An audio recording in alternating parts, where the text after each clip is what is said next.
play a game? Why, yes, I believe we shall. Oh, I got a live one here.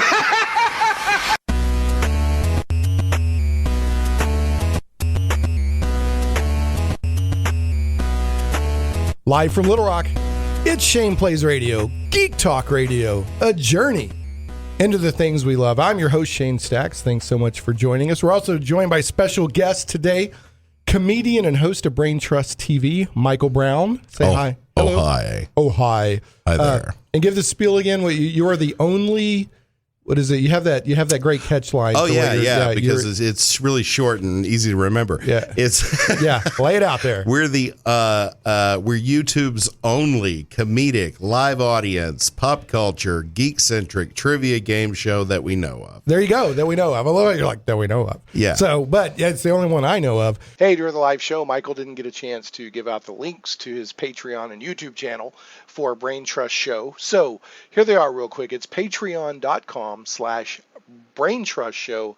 You can also find it on YouTube and watch it and enjoy the heck out of it at youtube.com/Brain Trust Show. And now, speaking of shows, on with the Shane Play Show. So Michael is no stranger to the show, and he'll be joining us today. We're going to be talking about the film version, the animated version of The Killing Joke, and how does it compare to the original graphic novel classic from Alan Moore and Brian Bolland. I always thought it was Boland, but I was watching some special features recently, and they refer to him as Bolland. Yeah. So I'm going to roll with Bolland. I've always said Bolland. I've always said Boland, I think, and it was a heavy hitter in a special feature referred to him as Bolland. So I was like, that must be correct. Anyway, that's gotta be it. So we'll do some housekeeping notes, do some news, and then we'll dig into the main topic. Don't forget, this is live Geek Talk Radio. It's live talk radio, just like other religious and sports and political, all the other talk radio, but it's Geek Talk Radio. So if you want to call in, feel free, 501-823-0965. Sometimes the lines blow up, sometimes they don't. That's fine, but if you want to call in, feel free, 501-823-0965. And you can also tweet me at Shane Plays, ShanePlays. And speaking of Shane Plays, the show notes for today's show are up on shaneplays.com, ShanePlays.com right now. And the links to the news items and our show topic and everything are there right now. So whether you're listening live or via the podcast version or on Krypton Radio, you can go there and get the show notes and get more information about what we're talking about. Speaking of the podcast, it does this, even though this is live radio, it will go as a podcast.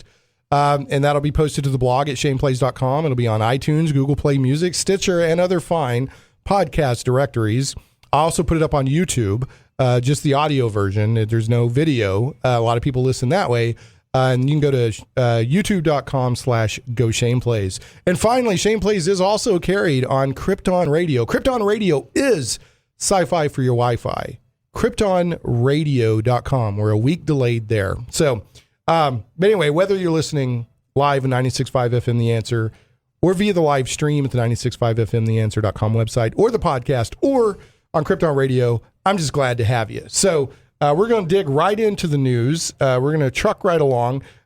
Zach, sir, how you doing? Can you hit me up with the microphone and the news team? Oh, there they go. Whoa.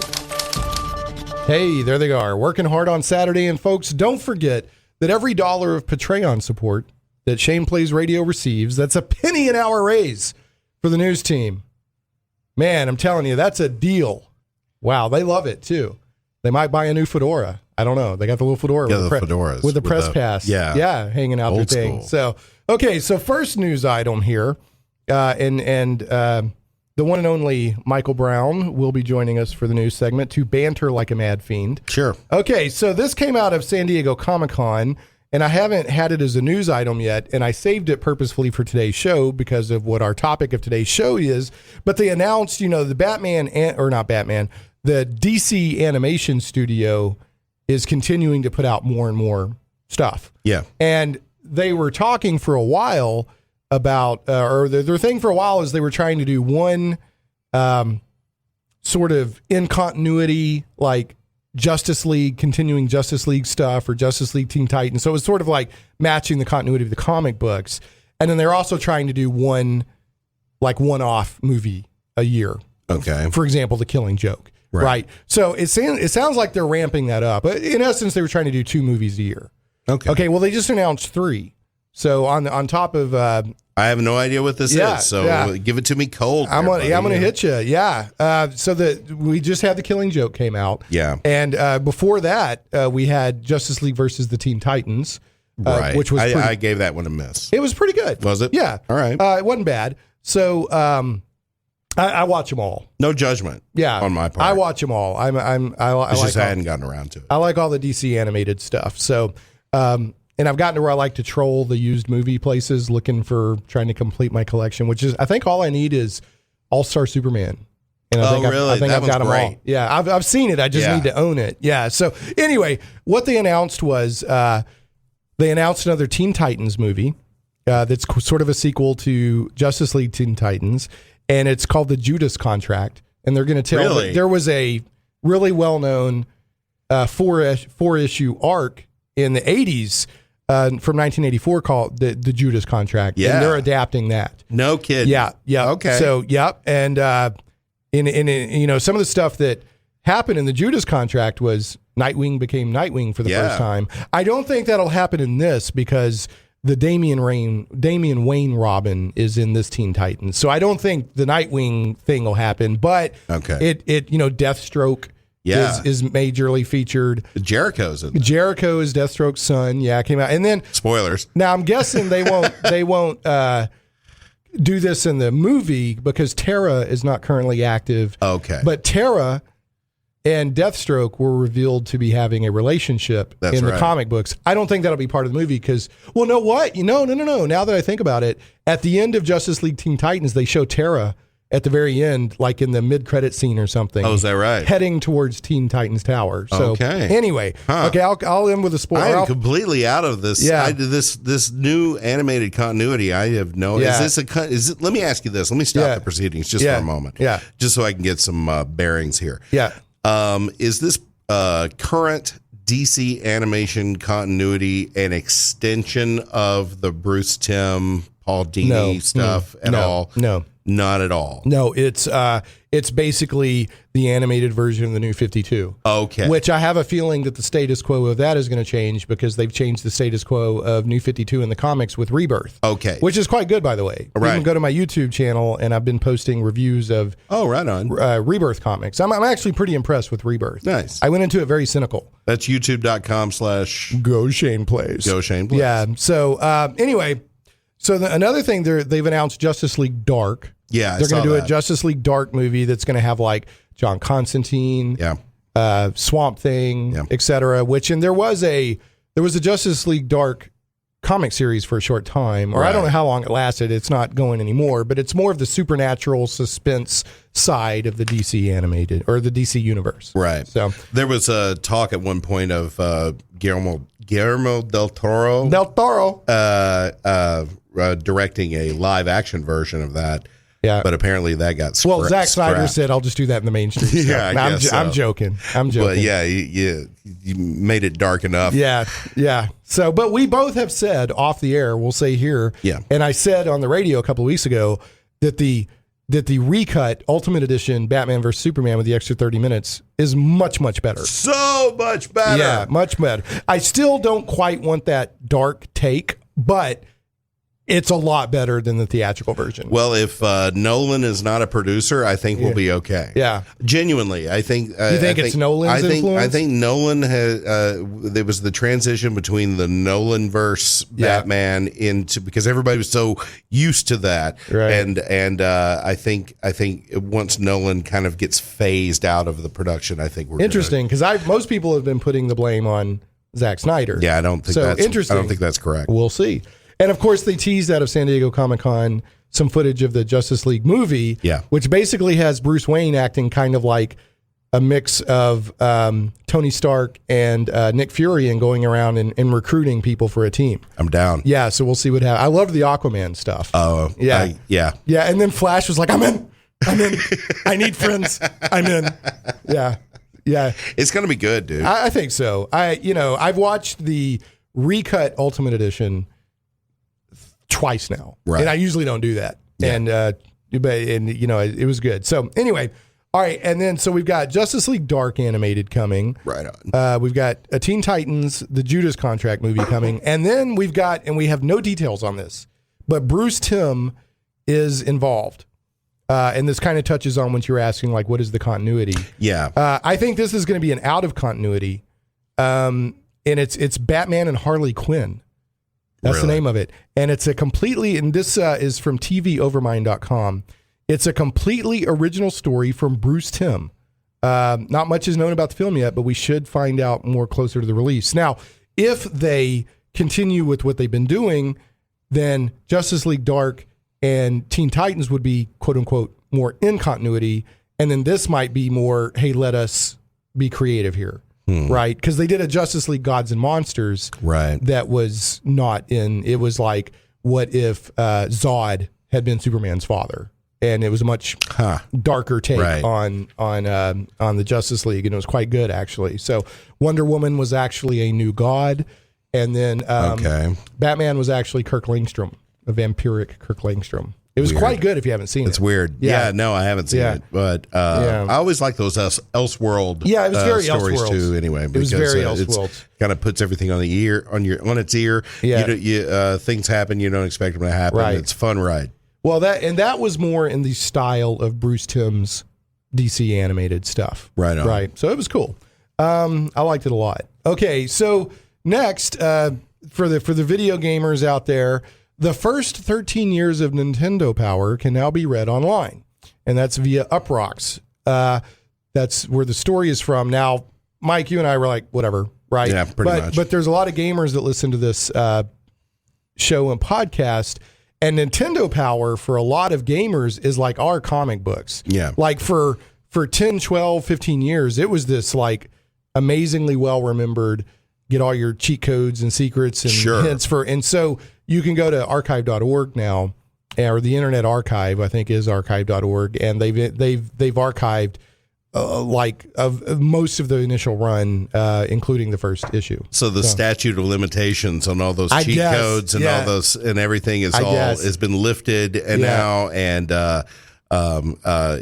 was either they publish them themselves or WikiLeaks releases them. Or Julian Assange. Or Assange. How do you say his last name? Assange was going to put them out there. Look, so it's good that they got ahead of that. Yeah. So honestly. There you go. So it's out there. So if people want to reminisce down memory lane, then you can go to our Internet Archive and see the first 13 years of Nintendo Power. Now, this next story is not necessarily geeky, but I think it's appealing to all people, including geeks. The geek angle is sort of like this guy almost did sort of a superhuman feat, sort of a science fiction kind of thing. You know, remember last weekend when the guy without a parachute, 25,000 feet, jumped out of a perfectly low orbit, jumped out of a perfectly good airplane without a parachute, without a squirrel suit, without the glide suit, plummeted 25,000 feet and managed to land in a net that was only 100 by 100 square feet. Yeah, that's pretty darn impressive. If you really have to make sure that your aim is good. That's your take on that one? Yeah. What other amazing insights you got there for us, Michael? That's about it. Oh, as long as you've got some pretty good aim, you're all set. I guess the flip side is if your aim is bad, it'll be over so quick that you won't even have time to go, oops. I mean, because you're plummeting at terminal velocity. Yeah. But anyway, so this 32 feet per second. Yeah, man. There you go. Yeah, per second squared. So Luke Aikins, I guess it's Aikins. Aikins. He's 42 years old. He's got 18,000 jumps to his name. Yeah. And he practiced. No kidding. Yeah. And how he practiced was he had a parachute and he would only open it at the very last second. So I guess he got to the point where he's confident he could get to the target. Okay. And what's scary when you watch the video, he doesn't hit the target center. He kind of hits right of center. Right. As fast as he's going, yikes. Yeah. So, but he did it. Good for him. Good for him. And he just he said he wanted to do it to prove that if you trained hard enough, limitations weren't really there like people say they are. Okay. Because up until this, people would have said, well, you can't do that. Oh, and he was like, well, yeah, you can if you have a 100 by 100 foot net and you practice, and you do 2,000 or 20,000 halo jumps. There you go, high altitude, low open jumps. Then Well, he also said that he probably could have hit a smaller target. So he was just, padding it a little bit. He's just I don't know. Showing That's off. what he's saying. Yeah, like he wasn't before. Yeah. Yeah. Anyway, good job for making us all slightly emasculated there, Luke. We appreciate that, pal. So, all right. Well, anyway, good job for you, Luke. Yeah. Nicely done. Yeah. So, all right. And then finally, I bet you we see something like that show up in like a James Bond movie now. Or, some movie. Pierce like Brosnan one of these, did a high altitude, low open in his third movie. Did he? Yeah. Well, this is going to show up in like a Fast and Furious. They're going to do a car in 100 by 100. Oh, no. Or, you're not wrong. Yeah. It's going to be exploited. It's going to happen. Yeah. And then finally, ABC, and this news story is courtesy Blastr, Blastr. ABC confirms that conversations are underway for a potential Star Wars TV series. Yeah, live action primetime Star Wars TV series. Yeah. So they're basically saying talks are happening, but there's nothing firm there, but we want to do it if at all possible. Right? I don't see why they wouldn't. I mean, Disney owns ABC. Right. You've already got a network. You've already got a network in place. Agents of S.H.I.E.L.D. is doing really, really well. Yeah, I think I do too. Yeah. And I think the Marvel, all the test runs that they were doing on their Marvel properties, once they got the rights to all the Star Wars stuff, right. I think that was just all the stuff that they were doing or have done with Marvel is just a blueprint of what they can do with Star Wars. Yeah, it's just here's my only fear, and it's not a fear. It's a geek overreaction because Star Wars, of course, is near and dear to me, like it is many other people growing up. Sure. Up until now, Star Wars continues to feel special and like an event, right? Right. When a new Star Wars movie comes out, or, hey, we're having a new cartoon animated TV series, it still feels like an event, like a special thing, right? Like, wow. And I worry do you think this is going to water that down a little bit? I wonder to the point where it's just going to be another property, where it no longer, it's still good, right? But it doesn't feel special. Have you watched much of the animation or anything? I've seen all of the Clone Wars. I've seen like an episode or two of Rebels, which I hear is really good. I do too. I haven't seen any of the Rebels. Yeah. But you can't keep having yearly movies and TV shows and it still feel like, like you're losing your mind. Here comes Star Wars. Do you know what I mean? Buckle up, Buttercup. Yeah, I know. Because it's coming every year, dude. I know. Every year. From now until we can't do which it is anymore. fine. I mean, I'll watch it. Yeah. But I just, the nostalgic part of me is like, that specialness is going to go away. Maybe. We'll see.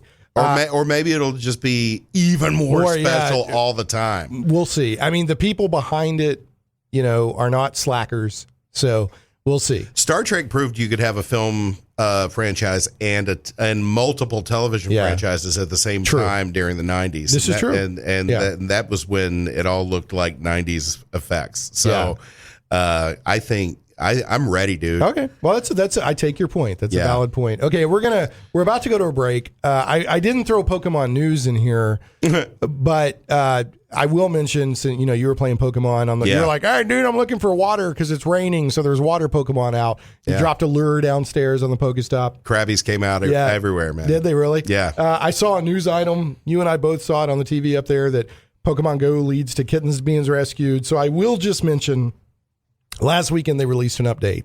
Yes. And that took away the tracking where you it was 1 foot, 2 foot. It showed one little feet, 2 feet, or 3. That took that away, made some people kind of upset. Well, good, because not that they're upset, but I'm actually happy that they took it away because it made no sense. Well, that was the problem was it was hammering the servers too much. Yeah. So that's why they pulled it out. They pulled another feature out. I can't remember off the top of my head that kind of miffed some people. And they didn't announce this, but you and I were talking.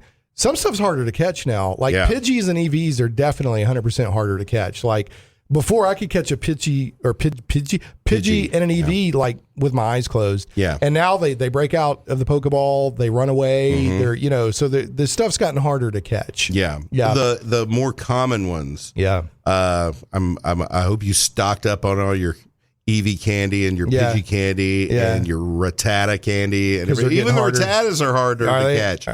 And it's been since the update. And because Rattatas for me, I could give a crap about a Rattata, but let me tell you why you want to give a crud. Yeah, I'll tell you. Have you done the technique yet where you get tons of EVs and Rattatas and Pidgeys, and then you crack a lucky egg and you get double XP and you evolve. Yes, and it works. Absolutely it works. works. So I catch Rattatas and Pidgeys. I think that making them harder to catch is the only thing that they could think of to counter that little XP loophole that's in there, because they're just so prolific among the urban areas in cities and whatnot. It's just, I mean, you go downtown here and like out where I live out in the suburbs, it's like cricket. Yeah. And not like cricket, Pokemon, nothing. Yeah. You go downtown and it's like, you can't, it's everywhere. But anyway, I got to get us to a break. All right. But there was the update came along and definitely made things harder. But that's probably not bad in the long run. So it's more fun. Yeah, it hasn't hurt my engagement with the game. So anyway, we're going to take a break. When we come back, Michael and I will be talking about the animated Batman: The Killing Joke that just came out like a week ago. How does it compare, or how is it as a movie on its own, and how does it compare with the classic graphic novel from Alan Moore and Brian Bolland? When we come back on Shane Plays Geek Talk Radio.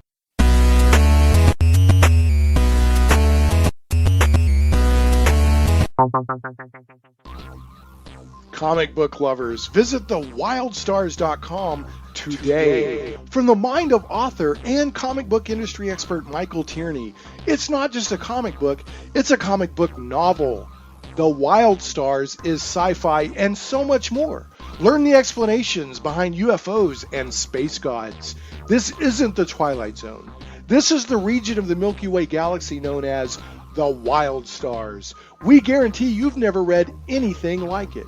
The complete comic book novel took 20 years to tell, with one reviewer noting, the story of the Wild Stars stretches ambitiously across space and time, from small-town murders to the destruction of planets, with every event given multiple layers of meaning. If you haven't read The Wild Stars, you're missing out. Visit thewildstars.com today. Megawars.net. The classic online space strategy game has returned, bigger and better than ever before. Scout the universe and claim your empire. Construct, customize, and launch dozens of different starships. Battle thousands of opponents online in a team-based competition leading to the ultimate Battle of the Galaxies. Grab your slot today for the only online game where tactics and strategy still reign supreme. Visit Megawars.net and get options only available in our special pre-sales previews running now. Megawars.net. The die is cast. Plunge into worlds of fantastic adventure where dragons lie and the undead stalk the shades of your mind's imagines. Where creatures of legend plunder wealth through the horror of their passage. Monsters grim and foul hold the ecstasy of gold and the renown of glory. All this and more awaits you and your friends in the unlimited, fantastic world of the Castles and Crusades role-playing game from Trollord Games. Visit your friendly local game store or Trollord.com to get your copy today. A rules-light, adaptable game that has stood the test of time. 12 years in constant publication with no new additions. Castles and Crusades is the original, easy-to-play attribute check system. Join us and unleash your imagination. Visit your friendly local game store or Trollord.com to get your copy of Castles and Crusades today. Shane Plays Radio is blessed to have sponsors, and we appreciate them very much. However, did you know that you can also support the show as an individual for as little as $1 an episode? Simply go to patreon.com/Shane Plays.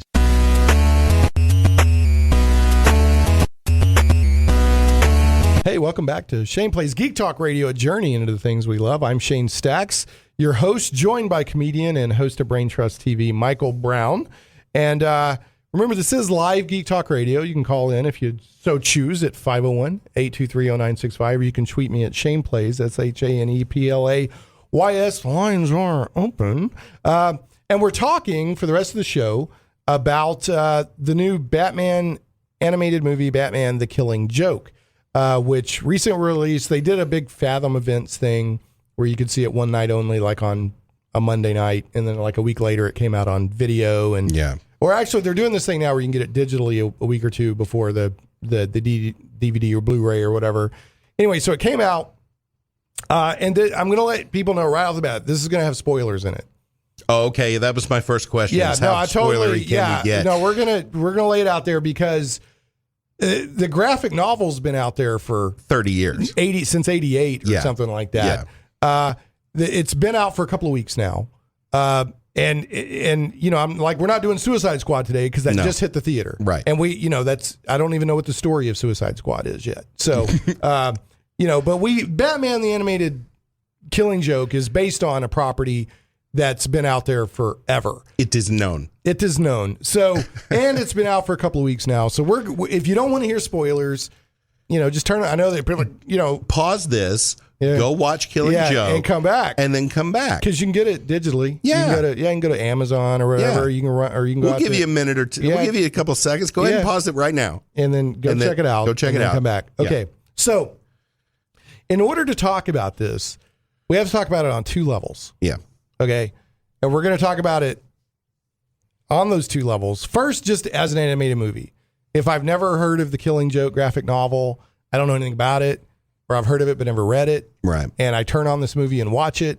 We're just going to talk about it as an animated movie, DC Comics movie on its own merits. Okay. Then we're going to talk about it compared to the source material. Okay. So first we're going to talk about it just as an animated movie. Okay. Now, Rotten Tomatoes has it at 53%. That's about right. Okay. And then Metacritic doesn't have a Metascore, but the user score is 6.8. Out of 10? Yeah. Okay. So my guess is some of those numbers, especially on Rotten Tomatoes, they're comparing it to the Killing Joke graphic novel. Yeah. Yeah, because if you've never heard of Killing Joke and you watch it, you're like, oh, it's not bad. Or you've heard about it for so long. All these old farts have been talking about it. All these old middle-aged Gen Xers have been talking about Killing Joke for your entire life, and you never got around to reading it or whatever. And like, okay, finally, I'm going to watch this. I'm going to watch it and see what the big deal is. Okay, so as a movie itself, the movie, not these comparing it to the source material, it's weaker than some of DC Animated's movies, but better than a couple of others. Okay, that's how I'm going to put it. Like my least favorite DC animated movie is Superman Batman Apocalypse. That was just a fight scene after fight scene. In fact, the only good thing about Public Superman Enemy Batman, is a close second on Public that one. Enemies, if I'm in the right mood, but it's better than a few of their offerings. Okay. It's nowhere near as good as like Crisis on Two Earths is probably one of my favorite DC animated. That was All-Star Superman was great. Yeah. There's many good ones. In fact, I would say that the current run of Batman animated, like Bad Blood and Batman, Son of Batman, and that run, those are better than The Killing Joke, in my opinion. Absolutely. Yeah. So it basically tells the story of Batgirl and Batman hanging out for about 30 minutes. Yep. Dropping a minor villain. Paris France. That's a deep cut. That actually didn't. Yeah. That was a deep pull, man. I did not expect Paris France to be. Is a Batgirl villain. He's just flat out a Batgirl villain. Yeah. And I did not expect that. They were kind of setting him up to almost be like Batgirl's Joker, because he was he's not crazy like the Joker, but he was that kind of off balanced, obsessed with you kind of character. Yeah. Yeah. So they, and then, one of the criticisms that people have of this movie is that basically Batman and Batgirl have a one night stand. Yeah. Okay. So, which is to my knowledge, has never happened in the mainstream comics. Me either. It was alluded to briefly in Batman Beyond. Barbara Gordon, and now this is animated. Right. Barbara Gordon and Bruce Wayne, in the future, mention, that was pretty disastrous when we tried to have a relationship, but they don't go into what the relationship was. Right. So they basically, they have a one-night stand, and then Batman pulls the typical silent treatment on her after that. Mm-hmm. And she ends up quitting being Batgirl because not only that, because it messed up their relationship as crime fighters, but she also kind of almost steps over the edge with the villain. And she goes, oh, this isn't just fun. I see there's a real darkness here. Yeah. So she quits. And then after that... This is in the movie, guys. This is in the movie. Yeah. After that, the story of the Killing Joke begins. Right. Like right after that. Right. So, and we'll talk about, that once we go more into comparing it to the original graphic novel. So with this extra 30 minutes or so that they added to the movie, to the story of the Killing Joke, mm-hmm. what was your take on all of it? All right. Well, first of all, let me preface this by saying I think Alan Moore is completely overrated. Okay. I think this is the most blown out of proportion graphic novel that's ever been written about with Batman in it. Okay. I think it's been lionized and put on a pedestal way above what it should have been. Yeah. The story itself, I wish it were published the way it was intended to have been published, which is at the final scene of the graphic novel. You're just supposed to see a sound effect of snap, because this was supposed to be a alternate version of Batman where Batman finally kills Joker. Finally kills the Joker. Yeah. And as it is, the ending is very ambiguous. It is ambiguous. And that's one of my beefs with the movie. It's one of my beefs with the whole story, frankly. Okay. The ending of Killing Joke has bugged me since the 80s, okay? Right. And people are like, this is one of the best Batman stories ever. No, it's one of the best Joker stories ever. It's a very good Joker story. It's a terrible Batman story. It's a great Joker story, and it's a great story about the relationship between Joker and Batman. Yeah. It's not necessarily a fantastic Batman story. It was one of the first times where you got to see a story kind of sort of told from the Joker's POV. Right. And he actually had a point. This is like one of the first ones where he actually had a point, where the point was if a normal guy would have one bad day, he could go down the road that he went down. That was the point. Well, let me back that up. Okay. One of the symmetries, because Alan, there's a lot of symmetry in the graphic novel that doesn't necessarily come through in the animated version. And one of the symmetries is that Joker and Batman both had one bad day. Right. But they went two completely separate paths. And that was the whole premise of the whole story. Right. The joke at the end is about them two. Yes. When it says there's two guys in a lunatic asylum and they decide to escape. And one tries to help him. The other one, that joke is about them. Yeah. Right. I get that. Yeah. I get all that. Well, I'm just saying that for the people listening. Oh, okay. I forget that we're on the air. We're on the air. Because a lot of times when you and I just talk about this stuff and there's not a radio station involved. Right. All right. So what did I think about the movie itself? Yeah, let's talk about the movie. Okay. I'm sorry. I had to preface that because I want you to know where I'm coming from. Okay. Specifically the 30 minutes that they added to the beginning. Which they had to. They had to. I don't know if I agree with that. No. Here's the thing. All right. They had to, because otherwise this would be a 30-minute cartoon. But I'm okay with that. I'm okay with it too, but from a production point of view, right? I have seriously from all the facets, all the levels. It's like, well, we can't release just a 30-minute cartoon. I would have preferred if they would have done a 30-minute cartoon and then a couple of backup shorts. I would have preferred that. I would agree. Yeah, I would agree. So, but instead, they decided to tack on this whole other story onto a story that's already not that awesome. So no, it's a good story. Okay. You mean The Killing Joke is a good story? Yes, because it's the Joker. Again, it's a good Joker story. It's the Joker making his case to the world. Yeah. And Batman doesn't defeat him. Commissioner Gordon defeats him. That's exactly by right. not giving in. That's exactly right. Thank you. Thank you for bringing up that point. Yeah. No, it's a Joker story. Yeah, it's a terrible Batman story. It's a great Joker story. It's a pretty good Jim Gordon story. Yeah, Batman is really almost the... he sleepwalks through the whole thing. Yeah, he's basically the Deus Ex Machina to come get Jim Gordon out of the craziness. Yeah. Right, yeah. Yeah. Yeah. Batman does nothing. Well, the one thing he does... He doesn't even track him down. He has to be invited to the right. To he can't find him. Thing. He can't find him. He can't. He has to be invited to the derelict amusement park, which should have been the first place he looked. But the crazy circus. Yeah, wonder where he could be. I don't know. That old amusement park has lights on for the first time in 5 years. Yeah. That's weird. Yeah, that's got power all of a sudden. So here's the thing that Batman does do. Here's the active agent that Batman is in this story. Okay.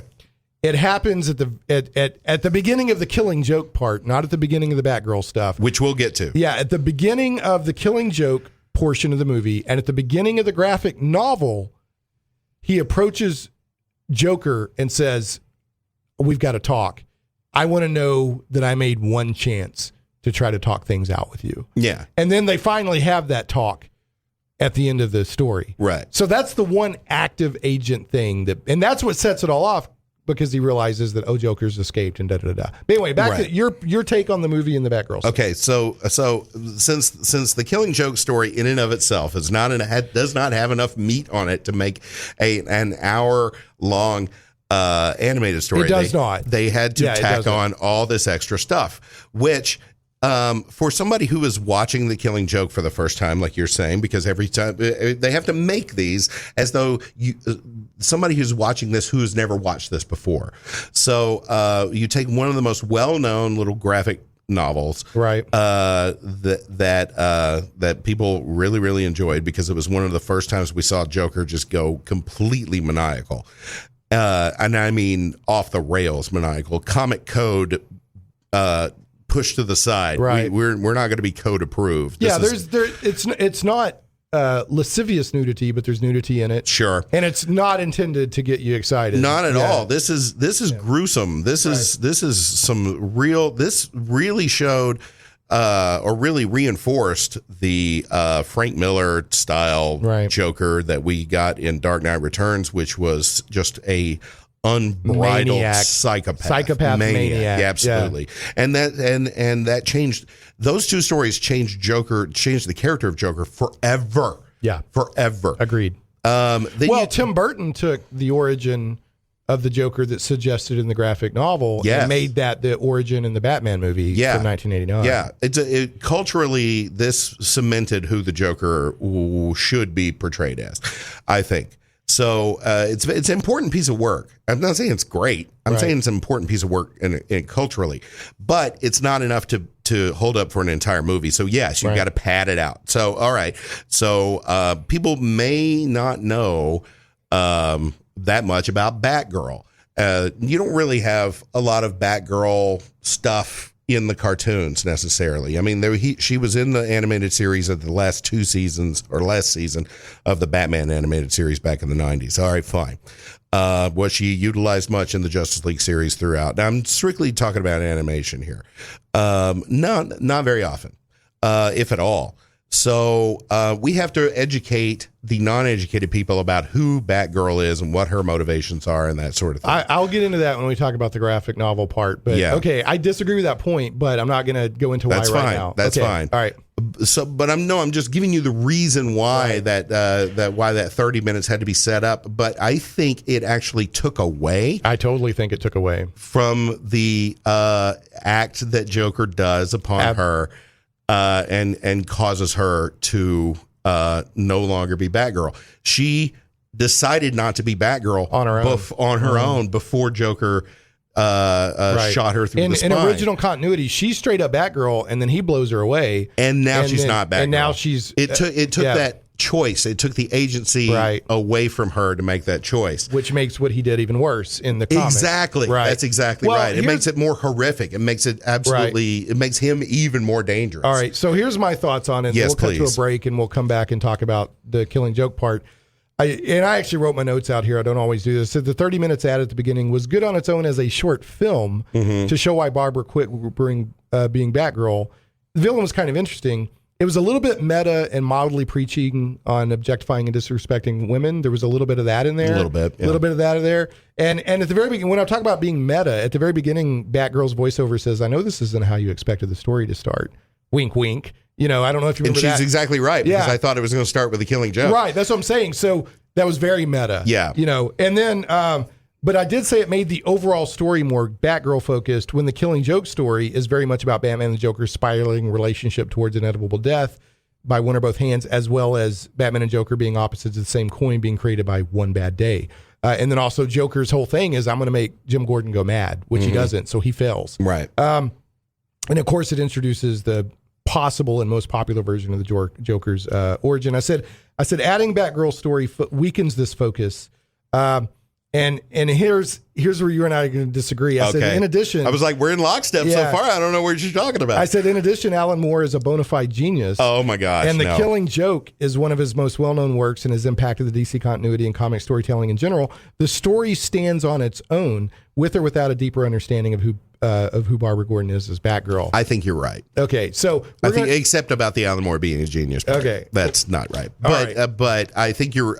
But I will give Alan Moore credit to the fact that he did wind up writing a great Joker story. Fantastic. Yeah. Yeah, I'm an Alan completely Moore. Changed that character from that point on. I'm an Alan Moore nut, so I'm one of those people. I think he's a genius. I think he's a mad, crazy, off the grid genius. I think he's I don't know if I'd want to hang out with him in person, but I think he's a genius. Yeah. Oh no. But anyway, that guy's a maniac. Yeah, but not like the Joker. No. He's a philosophical maniac. Yeah. Okay. He's like Zach the Lego maniac. Sure. I don't even know where that came from. Remember Zach the Lego maniac? Yes, I do. Okay, anyway, I got to get a break in. I'm going to throw some love at Game Goblins. We'll take a break, and when we come back, we're going to talk about how does this compare to the actual Killing Joke graphic novel with the few minutes that are left. Some goblins are your friends. Game Goblins is Central Arkansas's premier retailer of Magic the Gathering, Warhammer 40K, board games, card games, RPGs, miniatures, and hobby accessories. Call Game Goblins at 501-224-GAME or visit them online at gamegoblins.com. Conveniently located at 1121 South Bowman, right on the corner of Bowman and Canis in West Little Rock, and staffed by friendly employees. For all of your gaming needs, I heartily recommend Game Goblins. Make sure to check out their customer loyalty program that rewards you based on your actual purchases. Game Goblins earns your businesses and keeps it. First-time customers mention Shane Plays and receive $10 off $10 off your purchase of $50 or more. Tell them Shane Plays sent you.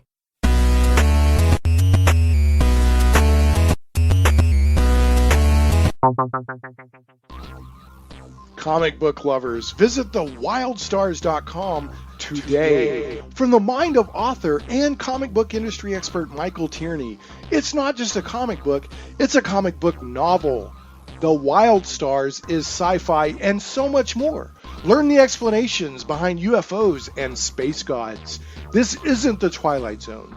This is the region of the Milky Way galaxy known as the Wild Stars. We guarantee you've never read anything like it. The complete comic book novel took 20 years to tell, with one reviewer noting, the story of the Wild Stars stretches ambitiously across space and time, from small-town murders to the destruction of planets, with every event given multiple layers of meaning. If you haven't read The Wild Stars, you're missing out. Visit thewildstars.com today. MegaWars.net. The classic online space strategy game has returned, bigger and better than ever before. Scout the universe and claim your empire. Construct, customize, and launch dozens of different starships. Battle thousands of opponents online in a team-based competition leading to the ultimate Battle of the Galaxies. Grab your slot today for the only online game where tactics and strategy still reign supreme.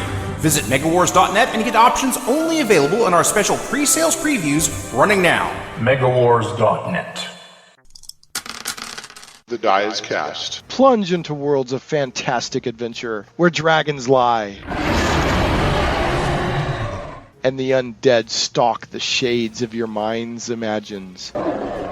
Where creatures of legend plunder wealth through the horror of their passage. Monsters grim and foul hold the ecstasy of gold and the renown of glory. All this and more awaits you and your friends in the unlimited, fantastic world of the Castles and Crusades role-playing game from Trollord Games. Visit your friendly local game store or Trollord.com to get your copy today. A rules-light, adaptable game that has stood the test of time. 12 years in constant publication with no new additions, Castles and Crusades is the original, easy-to-play attribute check system. Join us and unleash your imagination. Visit your friendly local game store or Trollord.com to get your copy of Castles and Crusades today. Shane Plays Radio is blessed to have sponsors, and we appreciate them very much. However, did you know that you can also support the show as an individual for as little as $1 an episode? Simply go to patreon.com/ShanePlays.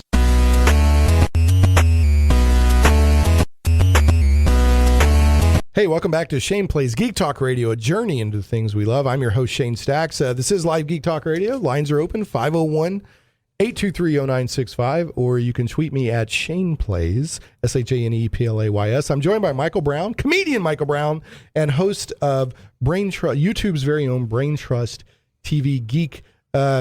It's a geek game show.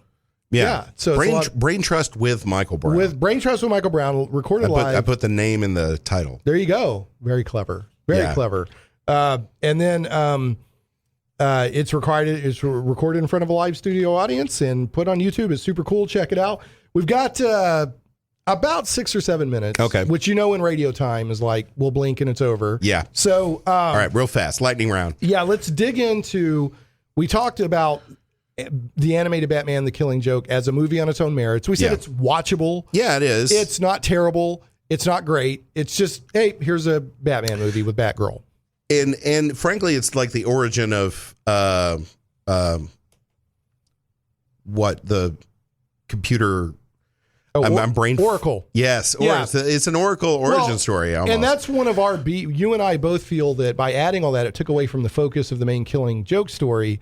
It was the one thing about the whole story that I don't know if it doesn't necessarily hinge on it, but it's like the one moment from that story that they took the power away from. Yeah, in a lot of ways. And in the the mid-credit scene, I don't know if you watched through the credits. Yeah, I watched. Shows Barbara becoming Oracle. Yeah, that's why I mentioned. This should not be an Oracle movie. No. Okay, but so that's a beef you and I have. Yes. Not that those things were done poorly, but they take away from the core story of The Killing Joke. Just don't call it The Killing Joke. Right, call it Oracle Begins. Oracle Rises or whatever. Oracle Rises. So anyway, okay, so The Killing Joke itself, for better or for worse, is considered one of the main graphic novels of the 80s. Yeah. It's not quite considered on the level of Watchmen and Dark Knight Returns, but it's a close third, right? I'd say fifth, maybe behind V for Vendetta okay, and Camelot 3000. Okay, there you go. So, which Camelot 3000, I went and read that several. I'm not even going to go there. We don't have time. Good art, story, okay. Good art. Yeah. Okay, another Brian Bolland. Brian Bolland did that. Okay. Yeah. So, the story of the graphic novel, Killing Joke, is very much a Joker story. He's trying to prove his point that one bad day will make anybody go as crazy as he does. Yeah. He fails because Jim Gordon stands up to him in his mind and does not go crazy. Yeah. And then he makes his case to Batman, and Batman is like, I've been there and it wasn't funny the first time. And then he says, maybe it's in the whole linchpin to me is like, maybe it's just you talking to the Joker. And then because that would just destroy the Joker if he has to admit that it's just me and not everybody can go crazy like this. Because his point is everything's chaos, right? Yeah. So we've already made the point that by adding the overall story of Batgirl and all that, it's weakened that. It kind of it very much diminished the main Killing Joke story. I think it did. Yeah, but in and of itself, if you take the Killing Joke away from it, it's still not a bad little movie. Yeah, it's okay. Yeah, it's watchable. Yeah. It's going to be good for somebody who's never read it before. Exactly. But for the grognards like us, the Gen X geeks, we're a little miffed with it. Now, the graybeards. Yeah, so let's say that you just chopped the Killing Joke portion of the movie out. Okay. And watched it just as that. What justice did they do to the graphic novel? Or did they? Pretty good. Yeah, not bad. Yeah, pretty good. It's pretty faithful. Even there are a lot of you could tell that the animators were using the graphic novel as a storyboard. Yeah, they were. There's a lot of very similar shots in there. I enjoyed that. I enjoyed watching. There's some stuff they changed though. There is, and there's some stuff they added. Yeah, there's stuff they added. Like here's a minor subtle change. Yeah. They at the beginning of the Killing Joke portion of the movie, when Batman's walking through Arkham Asylum, and you see Two-Face's hand clawing. That in the comics, he's just holding the bars, right? And you see that one of his hands is all crazy. Yeah. So it's like I guess they figured that was too subtle for the movie, so they had to have him drop the coin outside the door. Well, not only that, but they had him scratching at the door, which wasn't happening in the comics. So there was little stuff like that. Another thing that got lost from the graphic novel was the symmetry of like Joker would be looking at something, and then in the comic book, it would flash back on a very similarly arranged panel. Yes. And that got lost out of the movie. I don't know if you agree. can do it. It was almost a Watchmen transition. Right. Because Bolland was doing that really well back then. And yeah, I thought the Joker flashbacks were jarring. Right.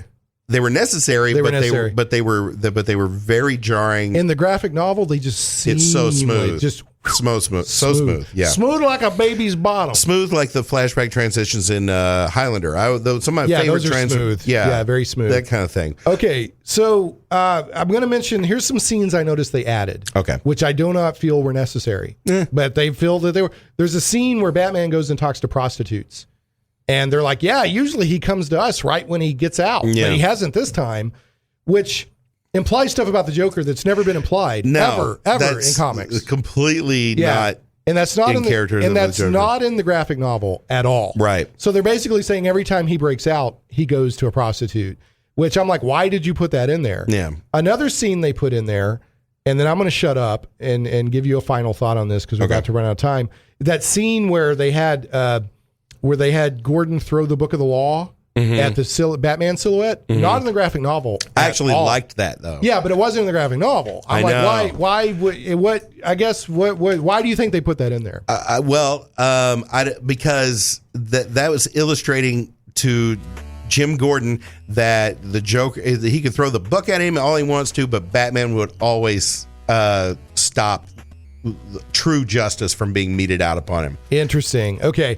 Final question for you, Mike. We've got a minute. All right. What did you think of the song routine when Joker? Because I was like, this was not in the graphic novel. No, it is. And I went back and reread, and it totally isn't there. It's word for word, actually. So what did you think of that? I thought it was a terrible song in the book, and I thought it was a terrible song in real life. I go batting. Yeah.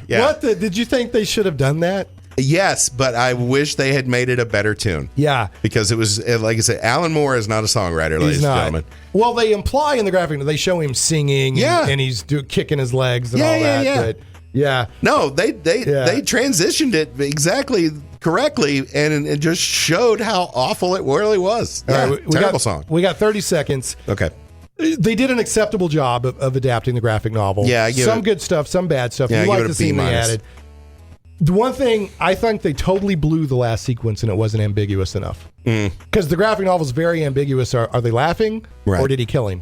And they lost that in the movie. I don't think it was anywhere near ambiguous enough. Michael, thanks for joining me. Thanks for having me, man. Always a pleasure. We got to run. We will catch you next time on Shane Plays Geek Talk Radio.